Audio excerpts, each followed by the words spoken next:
put h equal to 30,000, it doesn't intersect with the curve. So if h is equal to 0,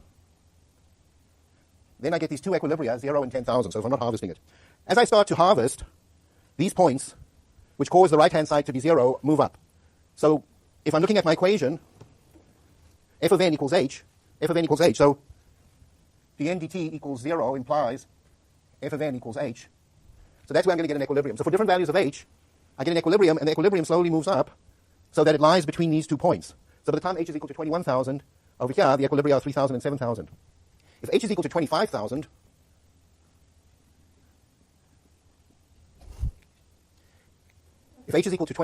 then you can see I only get 1 point. So it's like these 2 points are moving around and they merge at h equal to 25,000, and then they disappear. There's no sustainable situation. So when you harvest a resource, you want it to be sustainable. So if you harvest it too intensely, it can't be sustainable. So you have to look at this growth rate and you have to decide what's the right level to harvest it at. Now, if I harvest it at this level, then let's say what happens is if the population is over here, so that's an unexploited population, and now I start harvesting the population at 21,000, it starts to move down. And it moves down and it asymptotically approaches that point. If the population was exploited so that it was already way below 7,000, and I stopped exploiting it at the level that I was exploiting at it and reduced it to 21,000, then the population would start to rise again. And the reason why is that if the population level is below 7,000 but above 3,000, and if h is 21,000, then the difference between these two is positive. If the population is above 7,000 and I'm harvesting it at 7,000, then the difference between these two are negative. So this is what the population growth rate would be if I'm above 7,000, let's say 8,000. So I would be growing at this rate, but I'm harvesting at this rate. The harvest rate is bigger than the growth rate, so the population climbs. If the population's at 6,000, but I'm harvesting at 7,000, then the growth rate is higher than the harvest rate, so then the population increases. So you can see that this equilibrium is stable. Now let's see what happens here, is that if the population is above 3,000, say over here, but I'm harvesting at 21,000, then the population is going to grow, so it keeps growing. If the population is below 3,000, then the growth rate here is below 21,000 per year. So if I'm taking out 21,000 per year, the population is declining. So if I'm harvesting at a rate of 21,000 per year, this equilibrium is stable, and this is unstable, because if I'm close to this equilibrium, I head into it. If I'm close to this equilibrium, I head away from it. Does everybody understand that? Okay? The real key to finding out whether it's stable or unstable is what is the slope at this point. And here you can see the slope of a function, df dn, at n star. That's the equilibrium, n star. If the slope is positive, then it's unstable. If the slope is negative at the equilibrium, then it's stable. Now, the stability characteristics of the equilibrium are local, because you can see it tells me what happens when I'm close to this point. It doesn't tell me what happens down here or up there. It only tells me what happens when I'm close to the point. Are there any questions about that? Yeah. If the slope is positive, it's unstable. And the reason why it's unstable is because to the left of it, the population is declining, and to the right of it, the population is increasing, so you're moving away. Here, to the left of it, the population increases, so it takes you back. To the right of it, the population is declining, so it takes you back. Okay. So now we've got somewhat of a dilemma. Because if I say to you, what value of h should I choose to maximize my sustainable yield? So if you can say, okay, I can harvest at a low level and get very little. Then I could say, well, I could harvest more. So I keep pushing it and saying, as long as I've got a sustainable situation, I'm happy, because that's what it's all about, being able to exploit this resource in perpetuity. So what's the maximum sustainable yield that I could get? 25,000, right, it's right here. I've got a single equilibrium, I've got the maximum value of h. If I go above that, then h is always greater than fn, and if h is always greater than fn, this is always negative and the population will go. And so in this case, the only thing I can do is drive the population to 0 if h is greater than fn. But if I'm at this point, if I'm above the point, the population growth is less than the harvest, so I head to the point. When I hit that point, I can stop. Or if I just move to the side of the point, the population growth rate again is less than the harvest, and so the population will continue to decline. So this is called semi-stable, because it's not really stable from one side but not the other. And if somehow I miscalculate, either this is not a good model and I've overestimated the height of this, or if my harvest rate isn't exactly what I think it is, because it's very difficult to do these things, then I can slightly exceed the growth rate, just because there's some errors in the estimate of the model and the implementation of the harvest. So in this very precarious situation, there's no room for error, and you can make a mistake. And so if you try to go for the maximum sustainable yield, then you're in a very bad situation, because you can actually, just through small uncertainties, it's almost surely you're going to overexploit the population, and then there isn't going to be a sustainable solution. Yeah?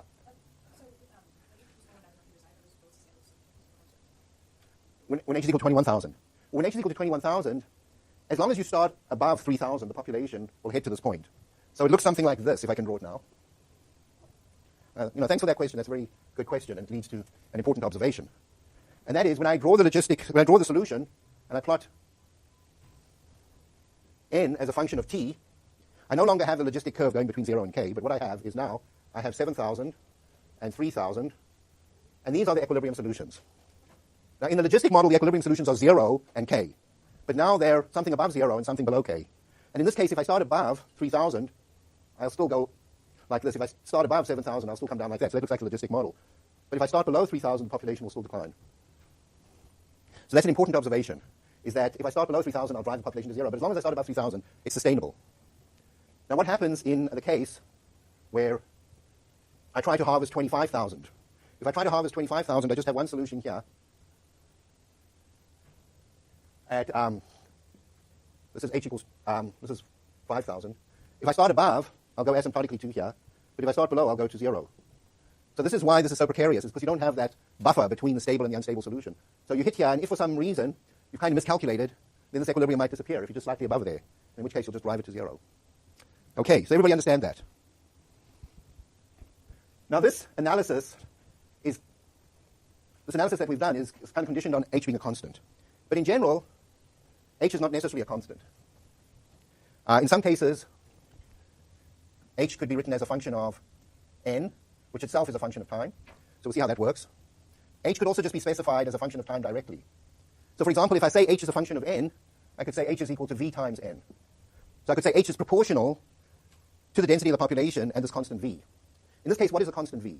So in some resources where, for example, we have a population of fish swimming around in the ocean, and if the fish are distributed at a particular density n, and this is homogeneous, and we put some nets down, and we trawl these nets through the water, then the rate at which we catch fish will be proportional to the density. The denser they are, the more rapidly we'll fill up our net.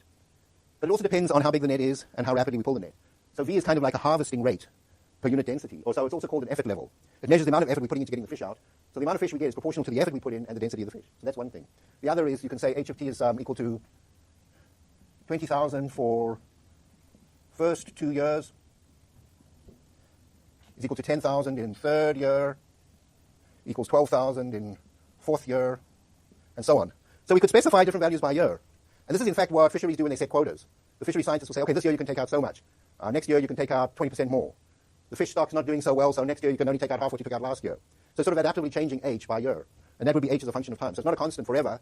But what happens is, let's say you wanted to set h equal 25,000, but then you realized after a while that you started driving the population below this mark. So you now got a collapsing fishery. So you say, okay, 25,000, clearly we're heading for trouble. So let's cut that to 10,000. So in reality, when that happens, then the fishermen get uptight. They say, no. You know, I just bought a new boat last year because you raised it from the previous year. Let's say from 15 to 25,000, so I got a bigger boat. I got boat payments. I can't cut back anymore. And then you take the National Marine Fisheries Service, who regulate the catch, to court. You say, what's your basis for setting this quota? And then the Fisheries Service says, well, we use the logistic model, and this is our analysis. And then the fishermen say the logistic model is just an awful model. It's far too simple. We want to see a better analysis. And then they hire somebody like me to come and do another analysis that's favorable to their side. So I know what they want, so I tweak my model. And then the other side says, cries foul, because your model's not a good model, and you made this assumption, which is not true. So that's exactly what happens, is sort of dueling models. The models to represent the fisheries regulator, which may be the government, and the models to represent those parties that want to catch more fish. Now, the parties that want to catch more fish, their horizon for planning is on the short run. They're not interested in whether they're going to be fish in 20 years, when they may not be in the fishery anymore. They're interested if they can make their boat payments this year or next year. That's what's important to them, yeah? Well, what we're going to do is we're going to develop these models so they become more realistic. And in doing so, we're going to try and take age structure into account of the fish and various other things. We're also going to set quotas not based on a fixed age, but based on a fixed effort level. So, for example, if this is the effort, if this is true, that the rate at which you can catch fish is proportional to your effort, then if I say to you, okay, I'm not going to tell you how many fish to catch, I'm just going to tell you how hard you can work in catching fish. So usually that's specified in terms of different things, like boat days. So there's such a thing in certain fisheries of what they call a standard boat. A standard boat is a boat that they've decided of a certain length, that has a certain size net, and will be able to trawl out a standard area if it's going for 24 hours. Now, if you've got a bigger, more powerful boat, then what they'll do is they'll recalibrate your boat to say your boat is equal to 2.3 standard boats. But then they may say this fishery can only have an effort of 1,500 boat days per year. So what they're doing is they're regulating entry to the fishery. So there's already a certain number of boats, and you go to get a permit to fish.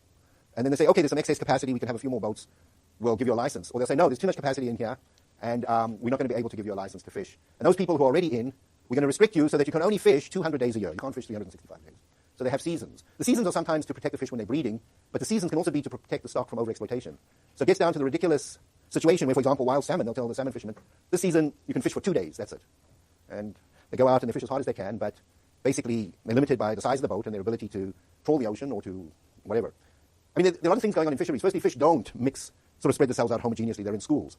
So in order to be efficient as a fisherman, you don't just go up and down the ocean looking at random for fish, but what you do is you get radar or sonar. and you send out sound signals in the ocean, and then fish schools reflect back. And so there's several things. One is that if you've got a very smart skipper who knows the fishery in the ocean, they know where to head. So they target particular areas. And once they get to the particular area, then they use their sonar. And the sonar in 2015 is different from the sonar in 1950. And so it's much more efficient now. So things change. So it's kind of like the regulators trying to keep on top of the fishermen. The fishermen are kind of like a technology arms race, where the fishermen try to get better and the regulators have to recalibrate their boats all the time. So previously, your boat would caught a certain amount of fish in 30 days. Now you can catch the same amount of fish in 5 days. So we better just limit you to 5 days, not 30. And we better recalibrate what we mean by a standard boat. So that sort of thing is going on all the time. Okay, so now let's talk a little bit about the harvest term. So if you look at this particular model over here, you can say the yield rate y over, or the average yield rate y, we'll say. So this is the average amount that you get per year over a certain amount of time. The average yield rate y over an interval 0t, that's over 0t, is equal to, and we'll call this y, 1 over t, the integral from 0 to t of h dt. So you're taking your harvest rate and you're integrating it over time. Now, your harvest rate may either depend directly on t, or it may depend indirectly on t if it depends on n, and n depends on t. So do you understand the difference? So here, you can say h is equal to h of n of t, in this case. Or in this case, it's just specified as a function of time. Here you specify it as a function of n, and n is changing over time. So you can specify harvest in different ways. But when you integrate it over time, you can either have a direct expression to integrate over time, or you have to solve for n of t and then integrate that in order to calculate what your yield is over the interval 0t. Yeah. Harvest rate is very specific. Yield rate, in this case, the yield depends on the harvest. And we're calculating it in terms of the units of harvest, which are same units of n, which is kind of biomass. We're going to turn this into an economic analysis, and your yield will be measured in dollars. Then we put a price in. But we also put a cost in for effort. So then it's a rent. So if we're talking about yield, we're usually talking about just the harvest. But it's measured in biomass here, but if I put a price in front of it, I can turn it into dollars. Then I can call it gross profit. So yield is typically biomass yield, and profit is typically dollars. But yeah, these are a little interchangeable, so you have to just make clear what you're talking about.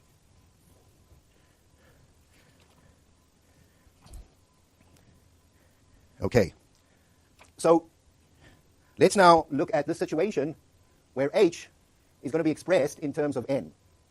So I'm now going to consider the model dn dt equals f of n minus v times n. Now I'm going to put in something that I'm going to call q. But I'm going to set q equal to 1, so you don't see it. So this is an effort variable. This is a stock density variable. And this is sometimes called the catchability coefficient.